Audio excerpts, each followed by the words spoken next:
Hello, and welcome to Stumble Upon. I'm Austin. And I'm Emily.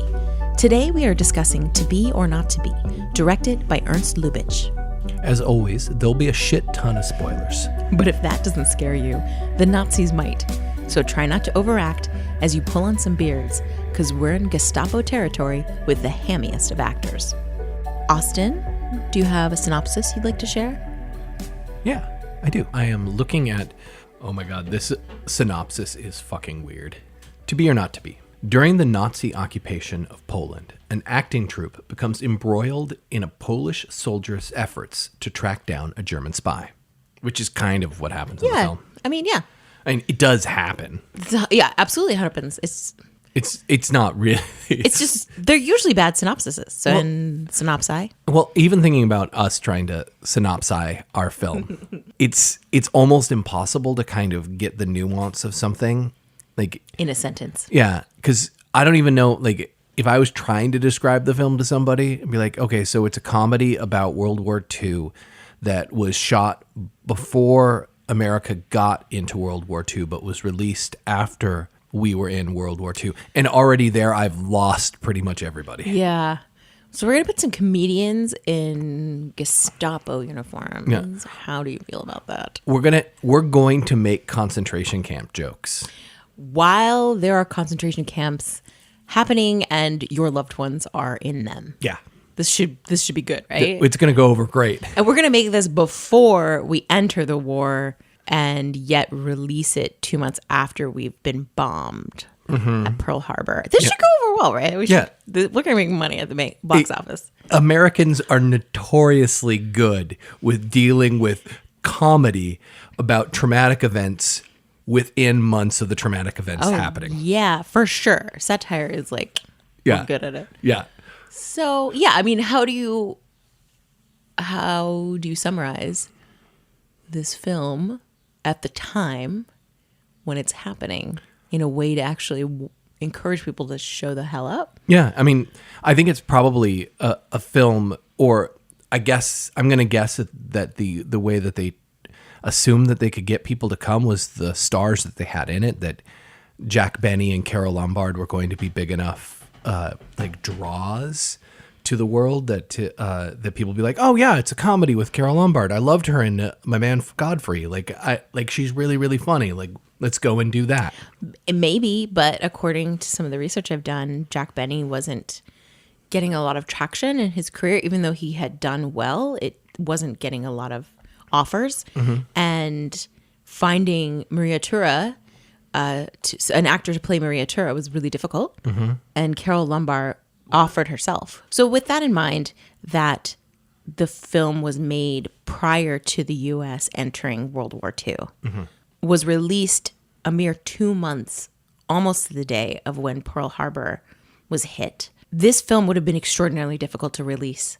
Add it to it that the director, producer, and writer of it is German. Yeah. A German of Jewish descent. Correct. But still, this is the time of nuance in America. Yeah. Still is great. We're great at nuance. So it was and proved to be extraordinarily difficult. Getting people to stay in the cinema, to not walk out, to not immediately dismiss it, I think was extraordinarily difficult.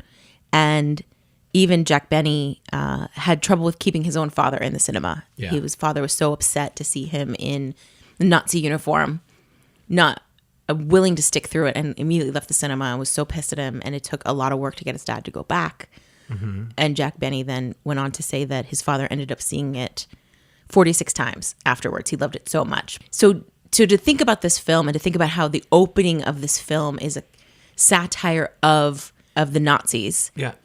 Right out the gate. Well, it's even like it's playing on the old newsreel type of idea right at the beginning with what's Adolf Hitler doing in Warsaw, like in Poland today, like the news announcer, the VO of it feels very much like straight out of the reels that the audience would have just seen before the movies about this very subject, right? And it has this weirdly toned and paced opening of like, how did Hitler get here? And then it's revealed through the story that it's not Hitler. It's an actor playing Hitler who's trying to prove to everybody that he can look enough like Adolf Hitler that people will buy that he is Adolf Hitler for a show they're putting on. For the performance of the Gestapo, which is the satirical piece they're about to perform that night. Yeah. Which everyone in town knew about. All these actors were very famous in town of Warsaw. Did you name the city of Warsaw? Did you say what the name of the production that they were doing is? It's Gestapo, is it not? Yeah.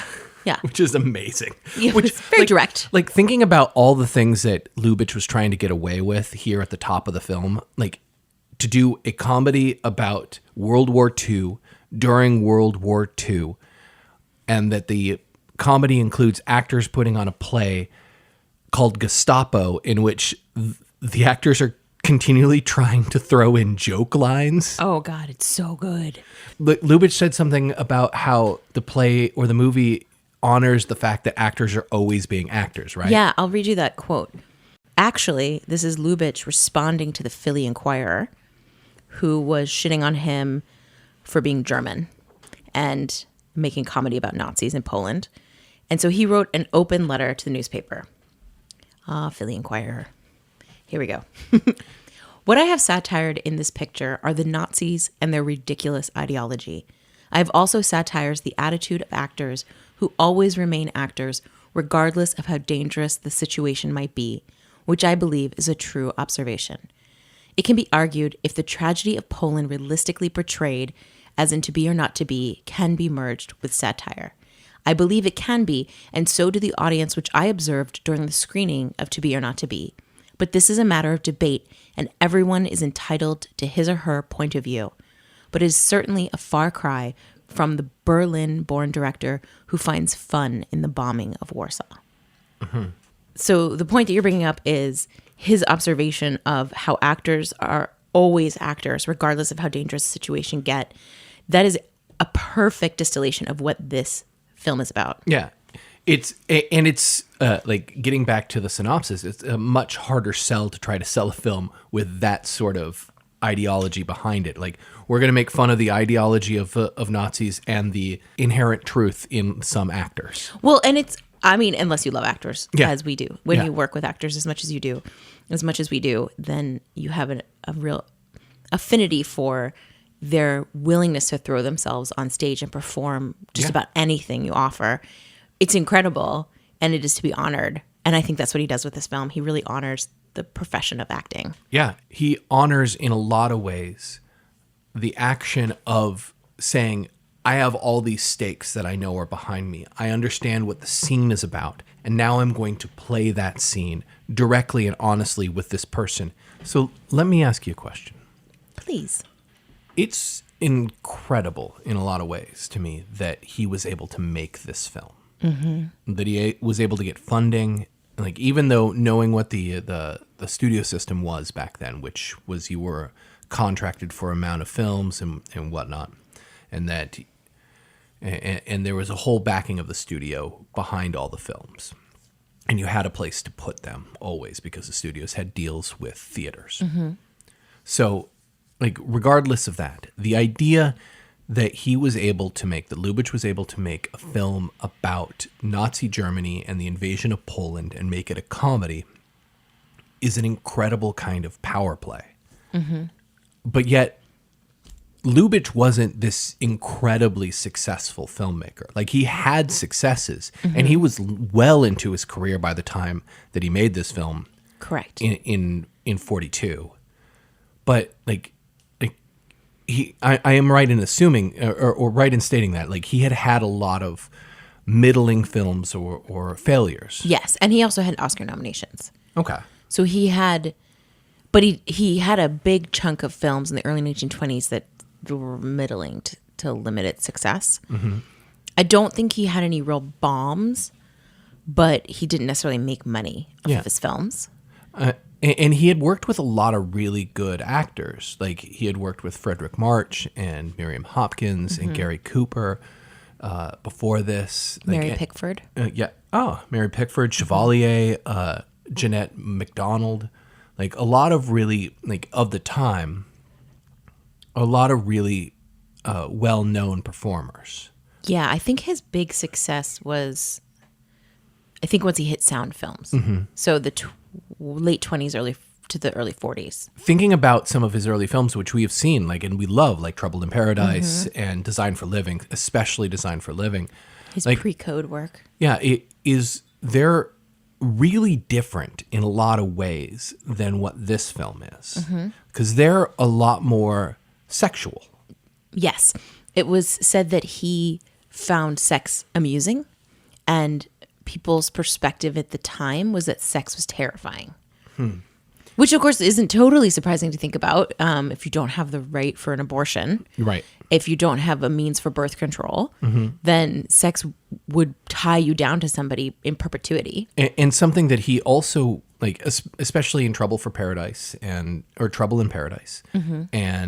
Designed for Living, the women of his films, Miriam Hopkins, Kay Francis, are liberated women. Like, Yes. I think it's the Smiling Lieutenant that has on the song has in it "Spruce Up Your Lingerie." Yeah.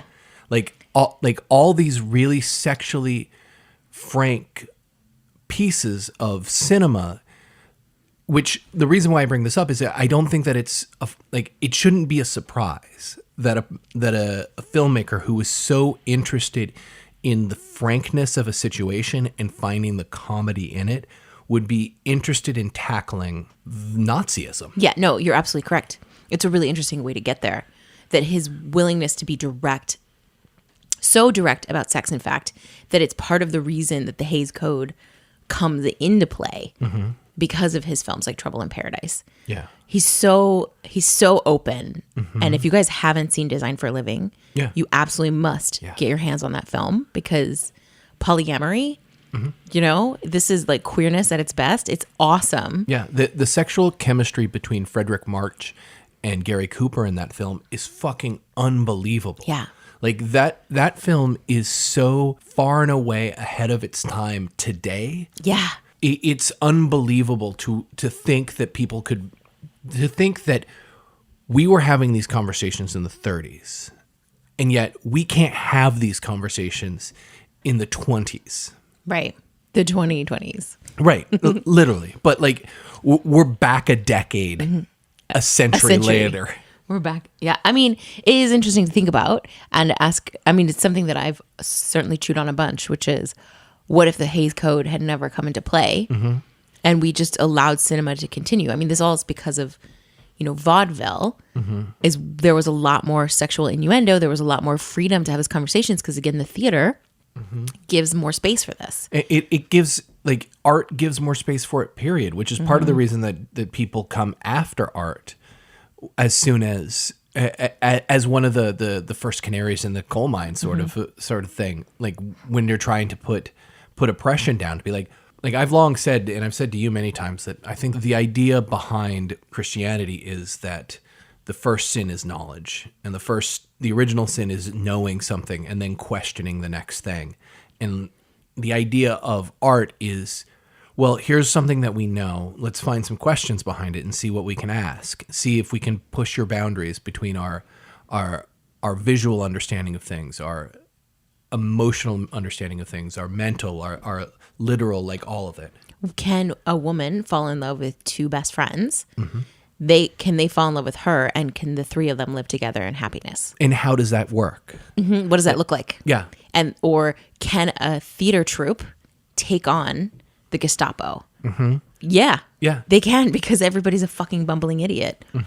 Is somebody that you fall fast in love with actually the person that you should be with? Or does that just mean that you fall fast in love? That's Trouble in Paradise. I love it. I love it all. So I think, yeah, you're right. Of course, this director would take a stab at Nazism as a Jewish man from Germany. I mean, his heart must have been just wrecked. That this was the country that was doing this. Yeah. And of course, he's going to have the responsibility of that and say, well, I have to satire it. I have to take a stab at this with satire, because I have to shed light on the absurdity of Nazism. And I have to show that even my most ridiculous hammy actors could fucking take them down. Yeah, all of that. Because I want to get back to the hammy actors, because I think it's an interesting concept that he brings up over and over again.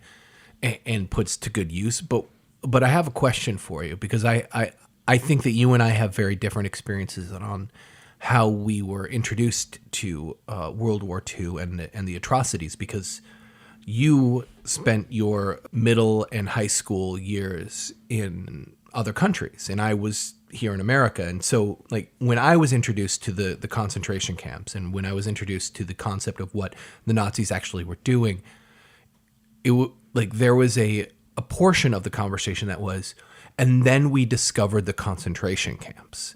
And it was only something that was presented to me in my education as an after the fact sort of event. That America didn't know about the concentration camps until after the war. Like, it was presented to me, and I really dramatically remember this, that it wasn't until Americans went in to liberate them with the camera crews as well, and we got documentation and saw how bad it was, that we truly understood what the concentration camps were. And in this film, there are jokes about concentration camps. Yeah, so clearly we knew about them. And so clearly I feel like I was fed a lie by my education growing up. And I was wondering if that was like was that even a talking point in your European education, or was it just always part of the narrative of World War II? Or do you remember having any sort of distinction? So as you said, I did not come to the United States till university to study, and spent most of my childhood in Europe. And no, it was never, there was no surprise at the concentration camp story. Like, yes, we traveled all over Europe with school trips to actually study the spaces where World War II took place, where World War I took place. Like, I distinctly remember going to Ypres and spending time in the trenches. I distinctly remember going to Normandy and spending time on the beaches, spending time in the cemeteries. There was a lot of exploration of space where World War I and World War II took place, and it was always part of my education. So I have very limited American history and very limited understanding of American history. So I did not know that was something that was presented to you as if it was a surprise, because it had been a huge, this was the reason, this was one of many reasons, but it was also that, you know, Nazism was trying to take over Belgium and was trying to take over, you know, we had the air raids in England. And I mean, yeah, I had all of that stuff for my education. I can't believe that was even an idea to present. But of course, you see by this film that was bullshit. Yeah. Like, I remember that the lasting impression, I should say, that I have about World War II and America's involvement in it was, we came to save Europe. Like, that is what I feel like, whether or not that is the actual teachings that I had growing up. What I feel from my educational history is this, that America came to save England, and by proxy, France and the rest of Europe from the Nazis. But to a greater or lesser extent, that is part of the education, but it wasn't so, it was that we were running out of resources. Like, we needed more support, and America had a big enough army to come in and be that backup, be those resources, bring in those extra supplies. Yeah. Because, look what's going on in the Ukraine right now. Right. And I actually, the reason that I'm kind of living with this here in the moment is that I think the interesting thing about this film is that it's a document showing a different truth. That the kind of rose-colored nostalgia that can be presented to why America came to the war, or at least how it was handed down to me, is not true. And what's interesting to me about that is, in today's cinema, it feels like the way that we address that ripping of the Band-Aid of rose-colored glasses is to show hyperviolence, to show the actual pain and suffering of it, rather than to be like, you know what? We can make fun of this. We can use comedy as a weapon. We can use these hammy actors. We can use scenes that don't seem to have anything to do with the war, but have everything to do with humanity and how humans interact. And all of those elements of the film are the things that I think are the most striking and the most daring, and probably the things from what you read earlier about in Lubitsch's response, why people in the time were like, I don't fucking want to deal with this. I just need to get into this raw mentality of hyperviolence to save the world. Well, comedy is harder. So I would say that part of that is it's just so much harder to be funny. And it's so much harder to be funny about really hard subjects. But you're absolutely right. Comedy is more impactful. Like there is something to be said for, giving people a real visceral experience of trauma to help humanize a certain situation. But you're a bazillion times correct when you say comedy will be more impactful. You'll have a greater empathy for the characters at the end if you've laughed throughout. In my opinion, but also in the opinions of others and other people. And I don't know. Yeah. Facts, status, statistics. I would like to put Emily just broke. I would like to put an asterisk next to what you just said and say cite unfounded. No sources, cite it. Yeah. But I think that there's, what I would say in response to that is not like, I think that comedy is an untapped tool, and not in the comedy of sentimentality of like life is beautiful or something that is. No, you're talking about satire. Right. Like something that is just doesn't carry the weight of fear. There's so much fear in To Be or Not to Be as well. When the last sequence of the film, last big sequence of the film is something that Tarantino just ripped off to some degree for Inglourious Bastards. I'm so surprised to hear you say that Tarantino stole something from someone else. Well, maybe I shouldn't say ripped off. Like, ripped off might be a little bit too harsh. Quentin Tarantino is probably America's best collage artist. Yeah, he's like a really good scrapbooker. Yeah, he's really good at scrapbooking. I could just see him pasting things and putting in his book and be like, "It's my film." He has like little wasabi tape. Yeah, that he puts around it's like every little scene he steals from another movie. He puts hearts around clip art. He puts hearts around different people, and it's like, I like this person. I will use this song in my movie. And not to get on a Tarantino bit, but like, he at least knows where his references are, and he's unabashedly telling you that he's doing it. Oh yeah, he's not hiding it. It's just nobody else watches those movies, so they don't realize that none of those ideas are his. Yeah, or that nobody cares. They're like, oh, we're just gonna put all the props on on this white man. Well, yes, I'm gonna take all of Asian cinema and take it as my own. But it is interesting as well to think about. The idea of the struggle that we've had, certainly as filmmakers, is people need to see that you can pull something off by you having pulled it off, and don't want to invest in you or believe in you until it's already been proven that's been done. So you're like, but I already did it, so I don't want to do that anymore. I want to do the next thing. And they're like, yeah, but we need to know you can do it. So what he did is go, here are all these successful movies. I'm going to remake them, but in a totally different way. And people are like, okay, here's money. Yeah. It's kind of brilliant. It's confusing new IP with old IP.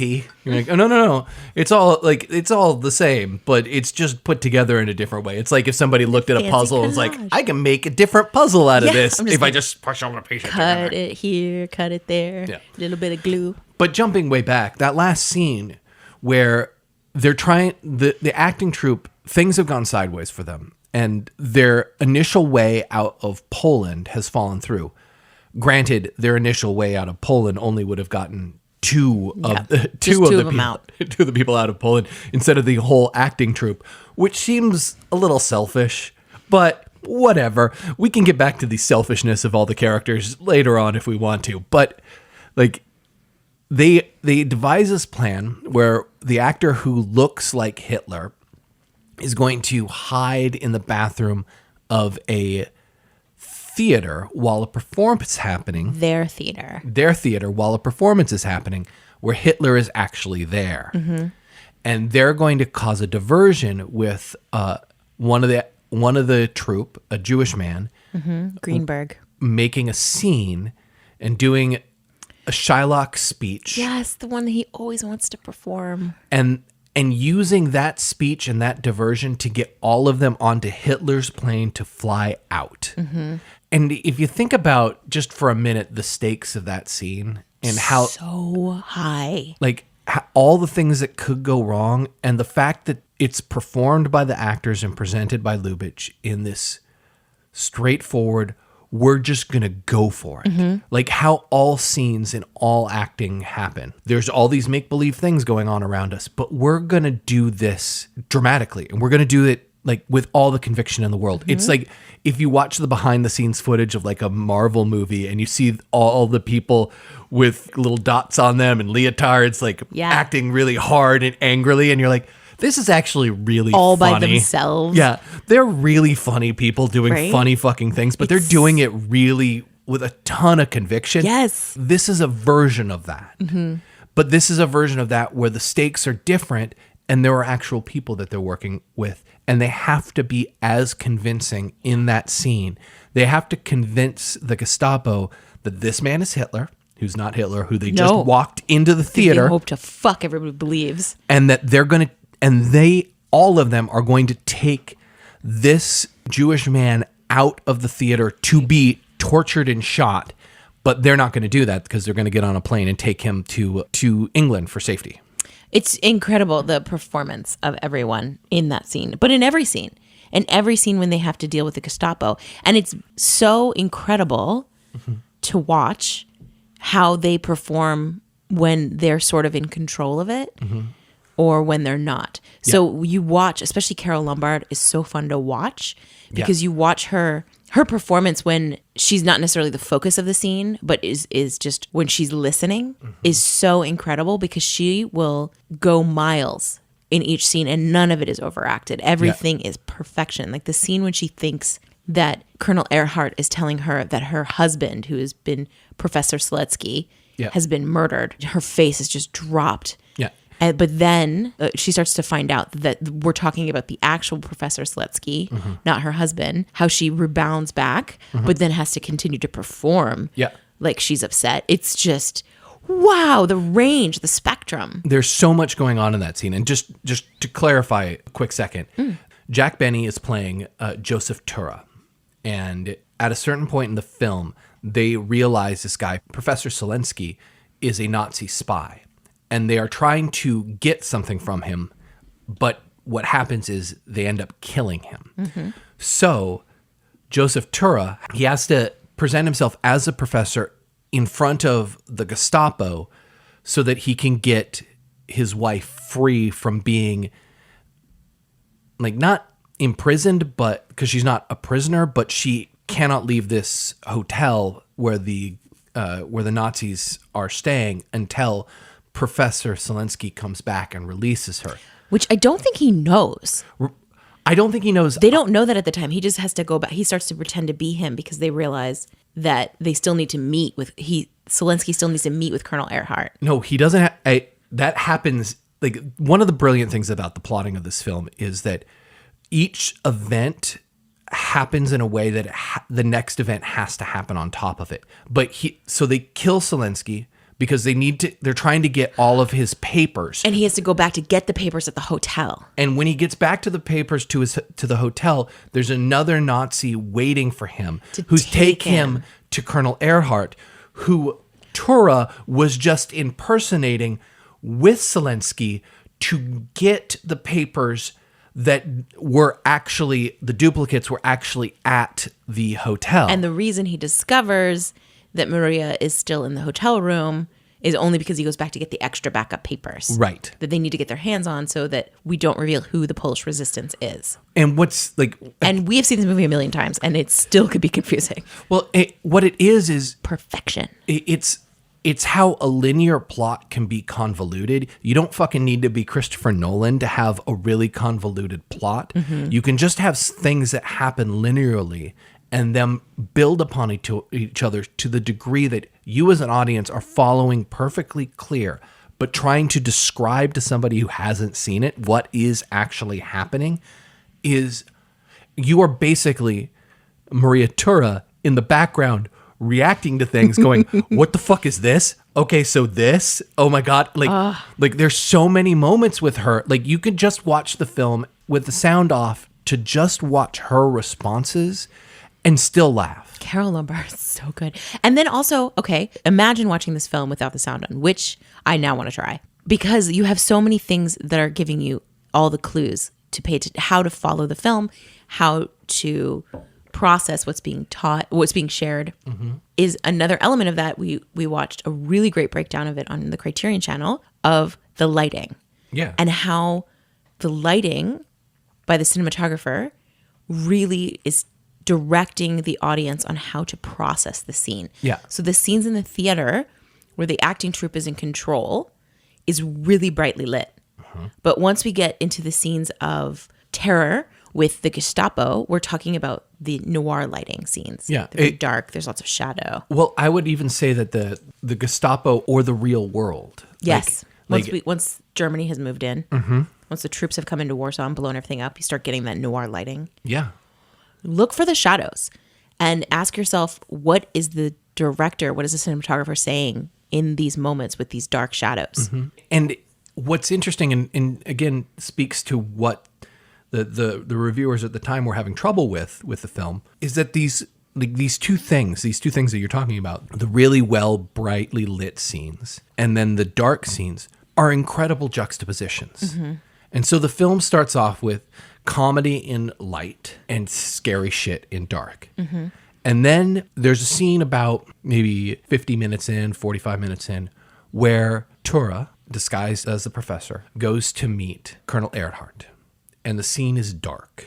But the scene plays out as a echo of an earlier scene with Tura Playing Earhart. and the actual Professor Selensky being interviewed by him. And there's a repetition of things. The repetition is exquisite. There's a repetition that builds on jokes. Like the Colonel Earhart finds out that in England they call him concentration camp Earhart, and he finds this. The real Earhart finds this hilarious, and when he finds it hilarious, there's a great joke where Tora says to him, "That's how I thought you'd react." It's such a great actor line. And it's because earlier in the scene, like the scene before, Tura was just fucking laughing at that line.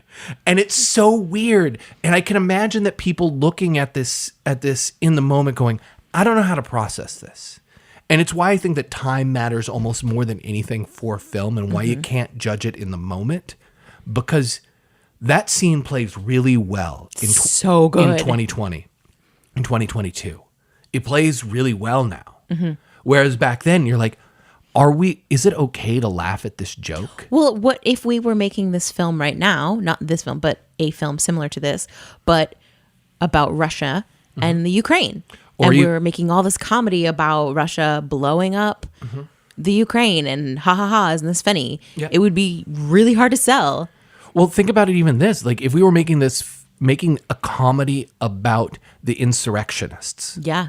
And you went out and tried to make like a Václav Havel or a absurdist like rhinoceroses type of play about this, and you're like, is it okay to laugh at this? Are we going to get killed by these motherfuckers? Like, what is happening with this? Like, how do we process something that we actually think is a joke? I mean, late night TV is able to do it with jokes of showing a clip and then showing a counter clip or a counter joke so that you get context of the two things, and then you find your way to a joke, or you find your way to laughter. You're talking about like Seth Meyers or something like that? Exactly. Or Trevor Noah, or even John Oliver, like Amber Ruffin. Yeah, like you're able to find the comedy through the construction.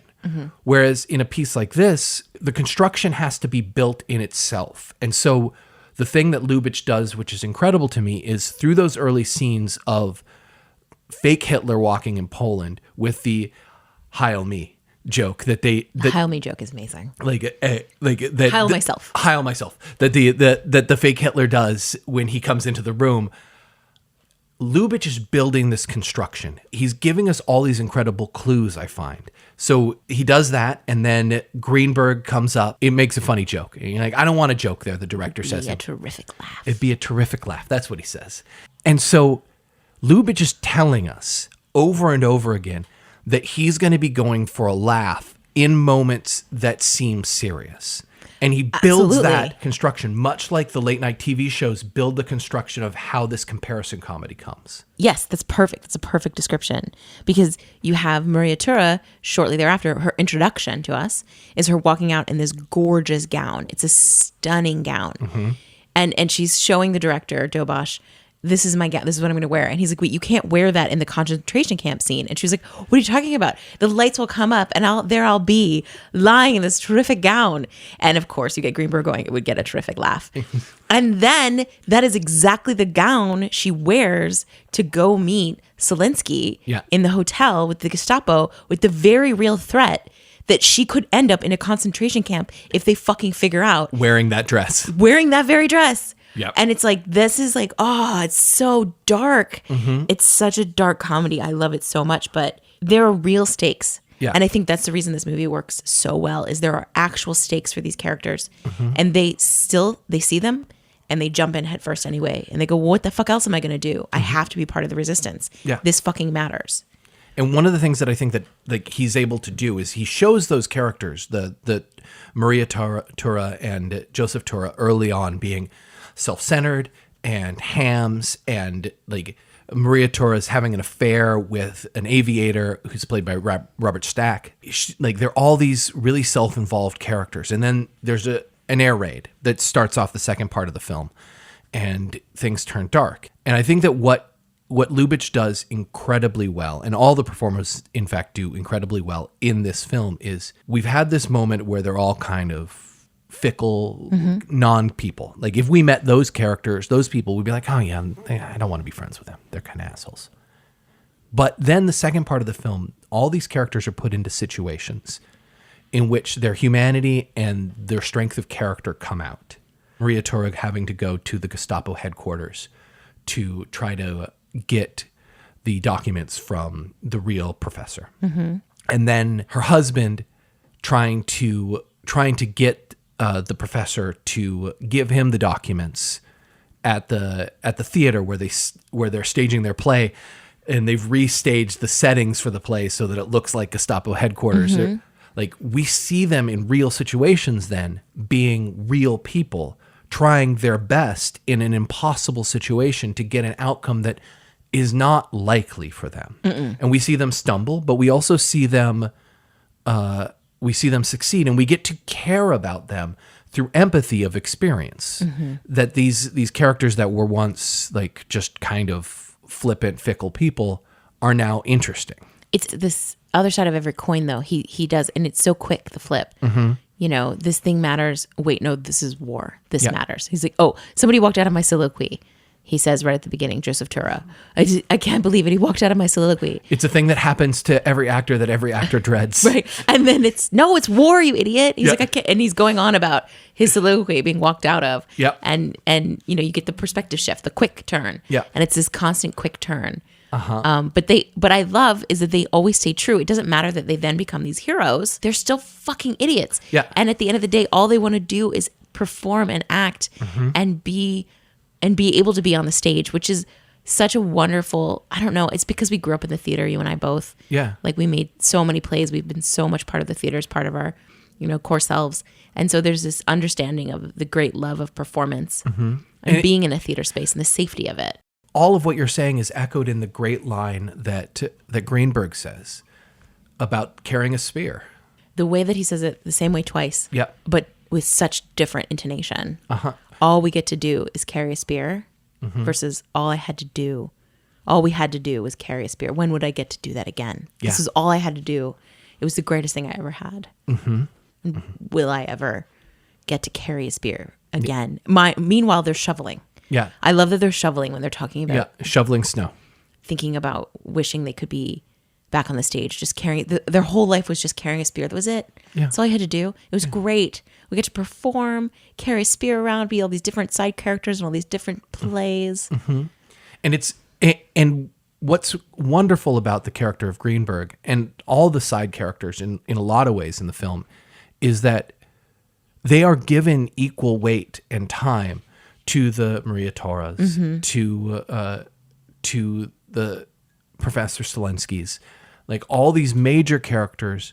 We feel as much, I think, about Greenberg and the director of the play, Dobish, and all of these side characters as we do the mains. Like they get a moment to shine, which is something that is incredibly empathetic about this. Like there's always the line in theater that there's no small parts.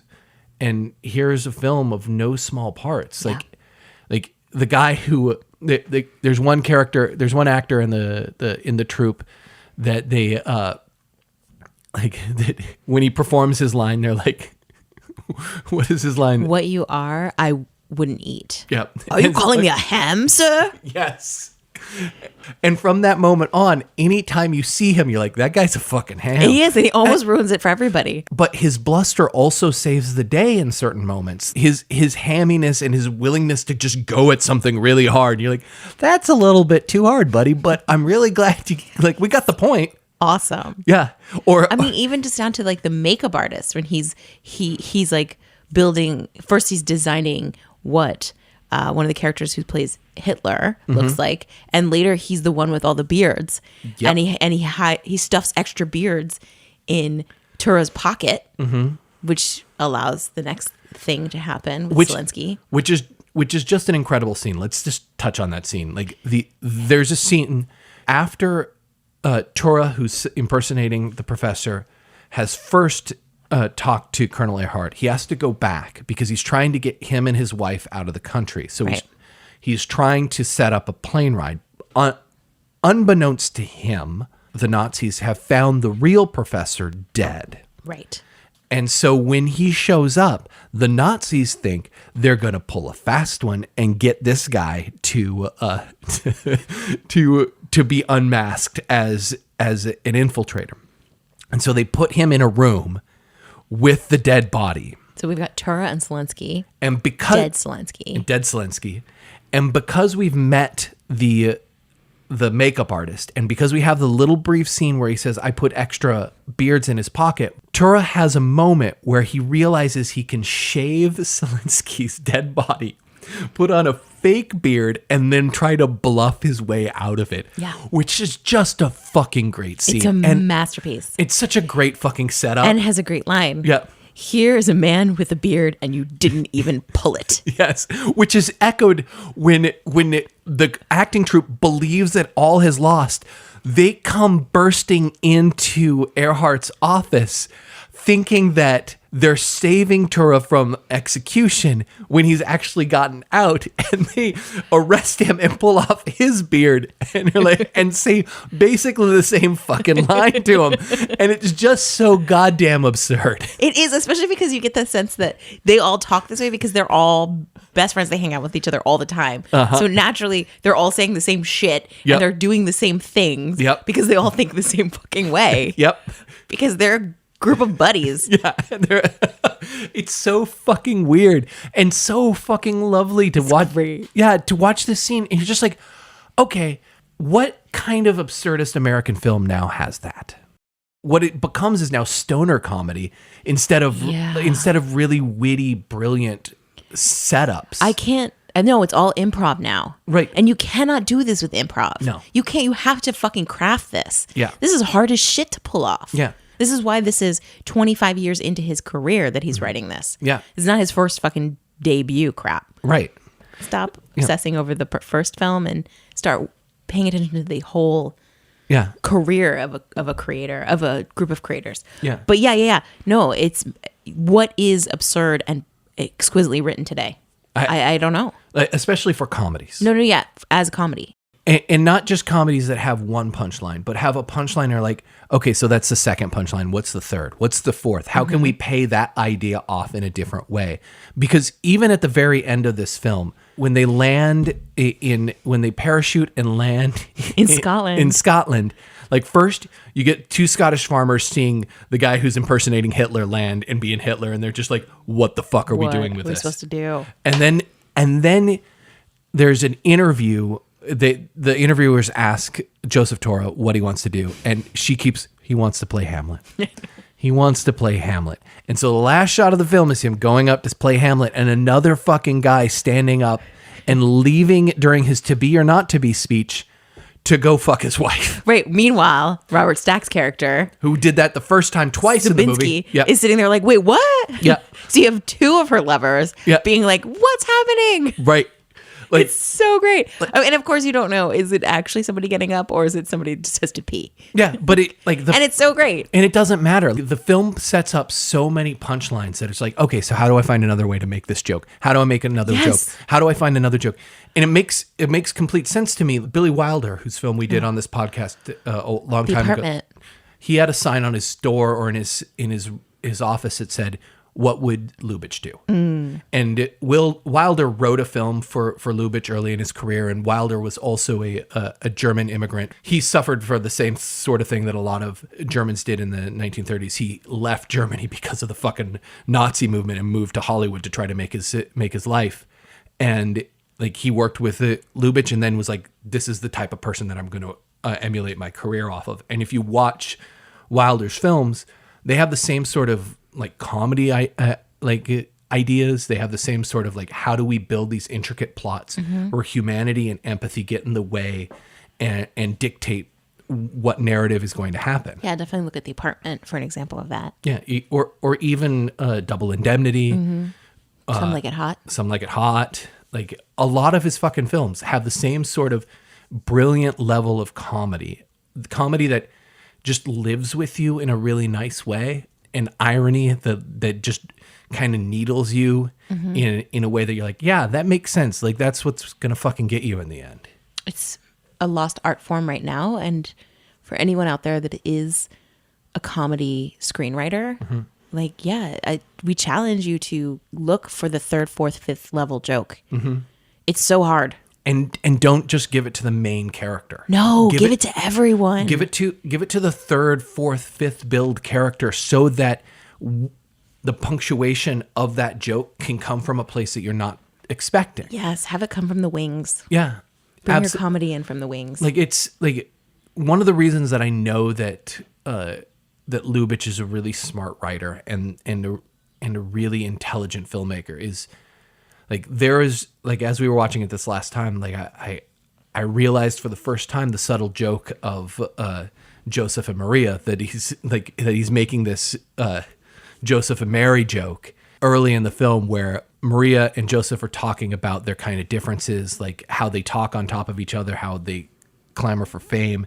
And then Maria says, "If I got pregnant, I'm not sure that I'm not sure that you wouldn't give birth," something to that degree. She says, if I were to be pregnant, if we were to have a baby, I'm not sure that I'd be the mother. And his response is, "I would just be happy to be the father." Right. And you're like, oh, Virgin Mary joke. yeah, you're making a Virgin Mary joke, a really, really layered Virgin Mary joke that you're probably not, like, people will laugh at it because of the bickering between the husband and wife, but not laugh at it because of the fact that it's Joseph and Mary, and Joseph saying to Mary that I'd just be happy to be the dad. Like there's a Great deep cut. like, it's a super deep cut. And the thing is, all his references to Shylock, to life in Germany, to what it means to be an actor, what it means to have a code that you live by that makes you a monster, but also makes you open to ridicule, which is all of his views of Nazism in this film. It's all so layered and intelligent within it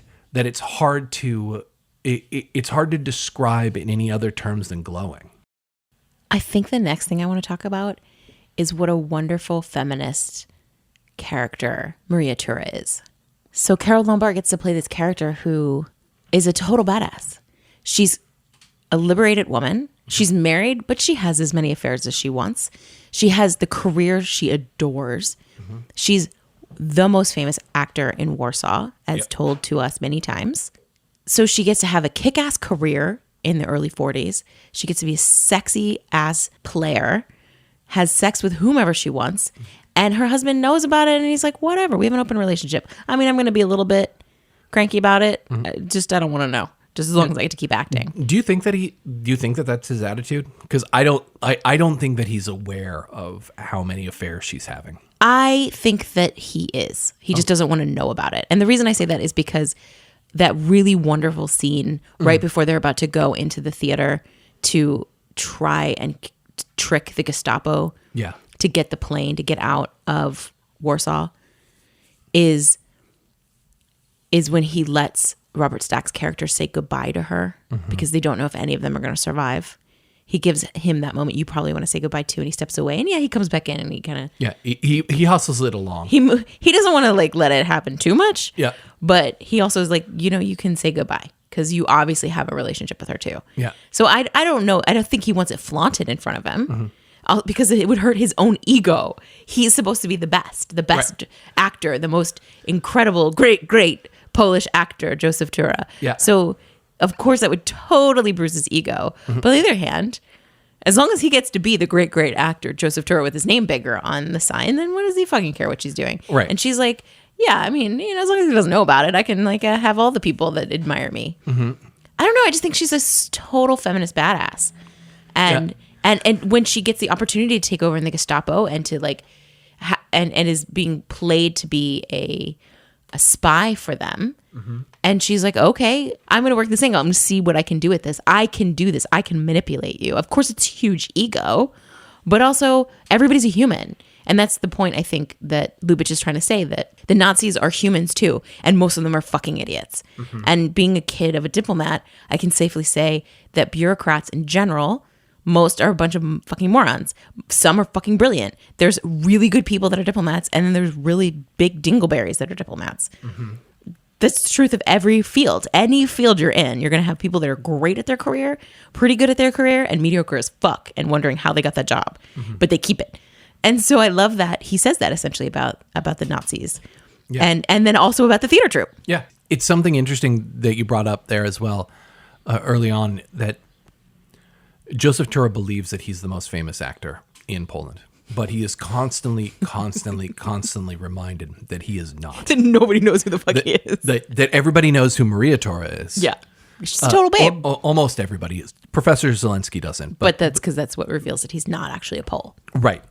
And so, like, there's that moment early in the film where it's presenting, like, he's talking to, he's upset that they had a fight, and he just wants her to know that he talked to the director, and they were thinking he wanted to put her name first on the next play, but she's like, "Oh, that's so great," but we're not going to do it because we knew that you wouldn't be upset by it. Like, there's such a wonderful and interesting feminist undertone to that conversation as well. Of like, these are men knowing full well that she, Maria Tora, is the star, and the reason that people come, but they can't do it.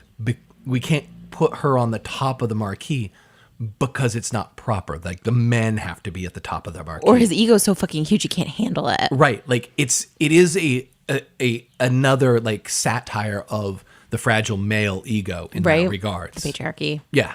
The fragile male ego. Yeah. Toxic masculinity. Yeah, as you were saying, like, Carole Lombard is really amazing in this film. A couple of notes, like, one, she wasn't initially cast in it. Miriam Hopkins, who is an actor that we both love, was originally cast in the part and then left because of creative differences with Jack Benny. Yeah, it seems like they didn't get along. Yeah, and then Carole Lombard kind of, it seems, literally asked to be in the film. This ended up being the last film she was in. She unfortunately passed away in a plane crash right before the film was released, which probably another reason that it was hard to kind of swallow her being comedic about this and not being out there talking about it. Like, it's... Yeah. Nonetheless, like, there are some things in this film that she is so good at. The moment where she is seduced, quote unquote, by Professor Zelensky, where she sees caviar in his hotel room, where she talks about she couldn't have him over in her shitty bedroom, that the Nazis took that away, and him going, well, you have to be on the winning side. You have to know what's the right side, the winning side, our side. Like, all the insidiousness that Zelensky presents as a reason to be part of the Nazis, and that her her response to his line about being romantically involved with him, like, he says it's a blitzkrieg and she wants a slow encirclement. Great delivery. Which is just so good.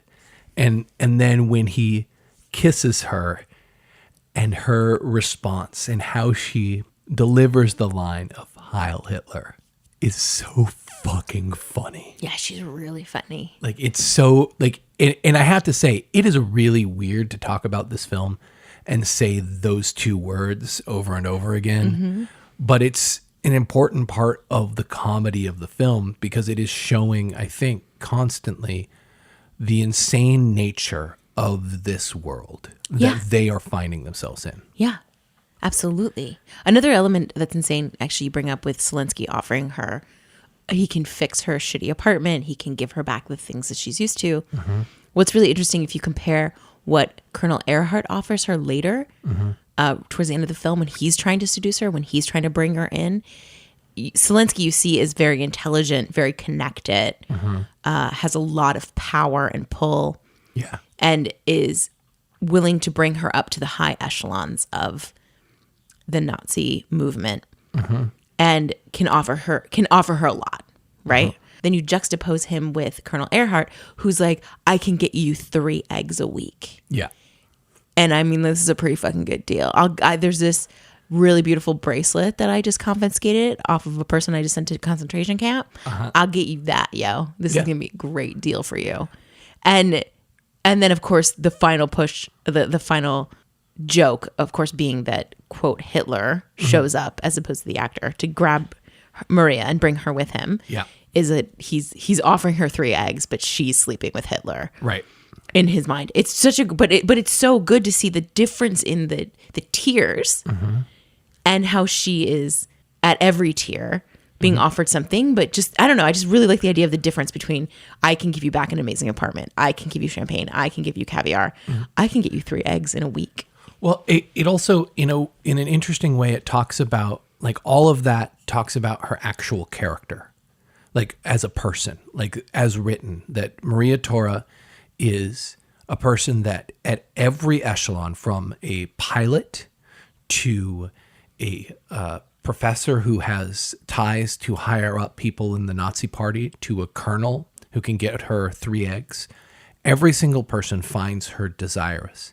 But what she really wants is to be on the stage with a man in waiting in the audience. Like, that's her dream. That's her favorite thing. Like all of these other things, all these points of attention that she could have, because though we view her as a heroine, as a person who's leading this film, her as a character could choose to do any of the things that are offered to her. Yeah. But the thing that she wants is the thing that she had. Yeah. Yes. It's what she wants to get back to that. And she also wants to keep, as she says, what will I do about my conscience, is when she's offered the role of being a Nazi spy. She's like, but what will we do about my conscience? And I love that question because she says it like, oh, whatever, no big deal. But she's like, I just told you my truth. I'm not doing this for you, dude. Yeah. But I'll play any character you need me to play. And says, in fact, does that. I did play a spy once. It was so fun, except for I got shot in the 3rd act. So that seems to happen with spies a lot. Yeah. And she's telling him at every step how she really feels about things. It's just people want to hear what they want to hear out of her mouth. Right. Partly make her a great actor. Well, and also that's kind of the narrative of a lot of people in power. They don't care what you actually believe. They just want to hear their words out of your mouth. Just repeat the lines. Yeah. And that's, say it with conviction. Yeah. Every single totalitarian leader, be it a autocrat, be it a Republican cog, they want to hear you say the things that they believe, whether or not you do, just so they can sound smarter. And she's the most fascinating character for me out of the whole lot, because Joseph Tora just wants to be famous. Yeah. She wants to live a life. She has so much depth. What is the fucking line from State and Maine? She has a family. She has a home. Yeah. She has a family. Uh-huh. She is a good person. Yeah. Like, the difference between like a character like that and a character who has the conviction of their actual morals. Like, oh my God, that line from State and Maine. She can't show her tits because she has a home. That's Sarah Jessica Parker's character says that. She can't show her tits because the film is about purity. Yeah. And it is about a nun sleeping with a firefighter. Yep. That is what it's about. An actor who has obviously never heard of nunsploitation. Yeah. Yeah. That's true. Yeah.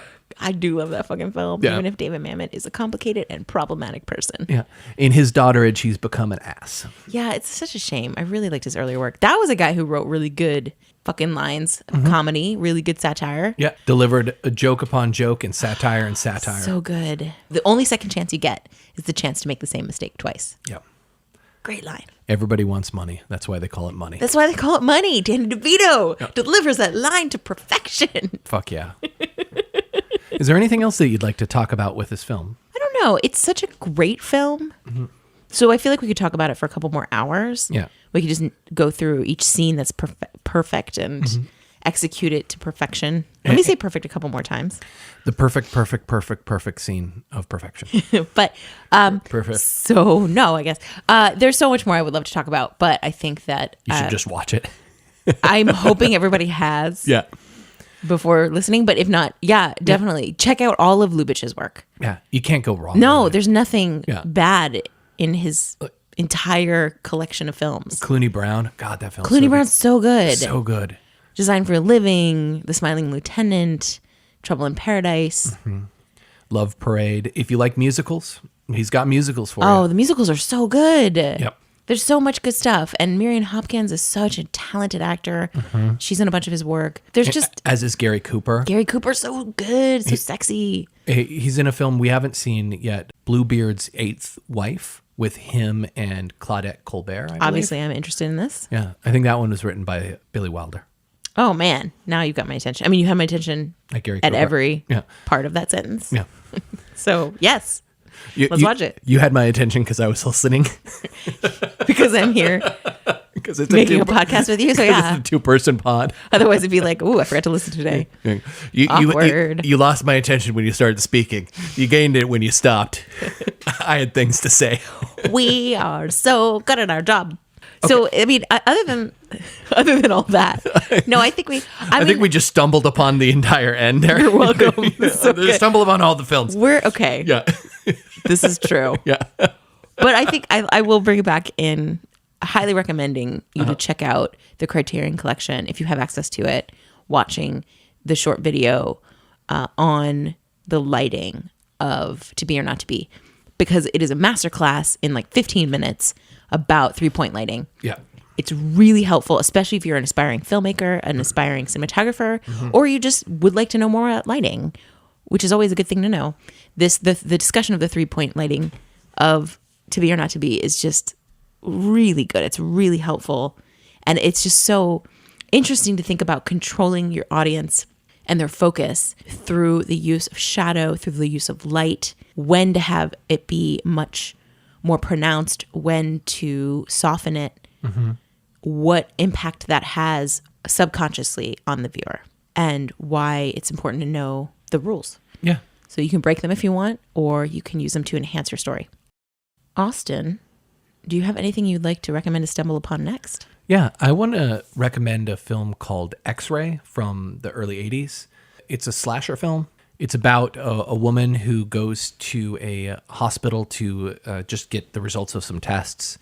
And little does she know that a boy that she spurned on Valentine's Day when they were children, who murdered her best friend, is loose and is impersonating a doctor in the hospital, and has changed out her chart and makes her stay there, and is, I don't know if he's trying to fall in love with her, or trying to have her fall in love with him, or if he just wants to punish her. But really the thing that fascinates me about the film, and this seems timely, is almost nobody in the film asks her permission about her body, asks her questions about her body.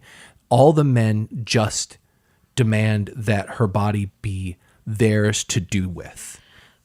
Cool. Yeah, I mean, That's very timely. Yeah, it might not be the best thing right now because it might be, triggering for many specific reasons. But Look, the world is triggering to us right now, so go for it. So the recommendation is on point with that. Yeah, it's on a brand. Yeah, it's not the best film, but it's an entertaining film. Like, the thing that I'm speaking about is an underlying theme within it. It's not necessarily the entirety of the film. Like, there's some really great deaths. There's some really wonderfully staged murders. So It's fun. It's not an indie film, but it's low. It's not a high budget film. Yeah. And I think there's a lot of value in that. I think we spend, as much as we love the Lubitsch of the world, and we do, we cannot just devour cinema that is expertly done with all of the best craftsmen available at all of the money and all the resources. Well, like, what if you start watching more cinema that is made much lower budgets? What stories do you get to see? Yeah. And unlike, I find, some horror films, it's a film that has a thought in its head. Like, it's talking about this, even like talking about the body in a very interesting or in an open way that allows for conversation to be had. Very cool. Emily, do you have anything that you would like to stumble upon? I do. I would like to recommend the film Total Eclipse. And it stars Leonardo DiCaprio when he was quite young. And David Thewlis, I believe. David Thewlis, thank you. Exactly. And it's about the love story of Arthur Rimbaud, the poet. And it's just a really beautiful queer love story. It's about poetry. If you're into poetry, which I very much am, this one's a good one for you. If you like Bright Star, you'll really enjoy this film if you can find it. It's not easy to find. Right. But Total Eclipse, very, very good, very romantic. And if you haven't seen Bright Star and you don't know what I'm talking about, that is the movie by Jane Campion about John Keats and his love for Fanny Brown. So another poetry film. I'm just, it's spring, feeling romantic. Feeling into poetry. I'm always feeling into poetry. Yeah. I'm also staring at Rimbaud right now, and I was like, oh, yes. A season in hell. Wait, we're doing poetry. We're doing theater. Let us talk about Rimbaud. Yeah. That's all I got. I love what you got. I don't got much. but you got me, which I guess is not much. Woo! So I guess on that note, we're going to be cutting down our recording to about once a month. Yeah. Maybe every 6 weeks. Maybe every 6 weeks. We are entering the hell season. This is our busy season. We make progressive Democratic ads. Yeah. And so we are really going to be smoking through the election in November. Yeah. So it's going to be harder and harder for us to make these podcast recordings and edit them. So we're going to keep going. So do keep your eye out. We'll be posting on Instagram and our stories. And we're going to be starting a TikTok soon. Yep. It'll be at Fishtown Films. That'll be starting up soon. So we'll post about that in Instagram so you guys can check it out when that comes out. Yeah, we'll be around. We'll be talking, but it's just going to be a little bit less than we were doing previously, which is cool. We'll get to it when we can. It is what it is. We'll be picking back up in November once the election is over. And in December, we've picked a date. We will be releasing our film citywide in December. Yes. So pay attention to all the details of that. In November, we're really going to be promoting when it's coming out, where it will be available. Spoiler, it'll be available on Vimeo to rent or to purchase. We'll give you a lot more details closer to the date, but currently it is in the sound mixing stage. We are getting so close to its completion. Yeah. And we cannot wait to share it with you. Yeah. So, as always, you can follow us on Instagram at Fishtown Films, on Twitter, where we never check, and soon on TikTok. Which will be amazing. We'll be so good at TikTok. We're going to start off really high, and it'll just slowly come down from there. It's just going to be, we're probably the best you've ever seen. Yeah. On the platform, everybody's going to be like, what? This is amazing. Yeah. These people. These two behind the camera people are totally in their element. Nothing makes for better subject matters than people who prefer to be behind the camera. Yep. Put them right in front and see what happens. Yeah. Oh, God. It'll go about as well as it sounds. This is Catherine's fault. All right. Thank you very much. Thank you for visiting with us and listening, and we'll see you soon. Take care. Bye.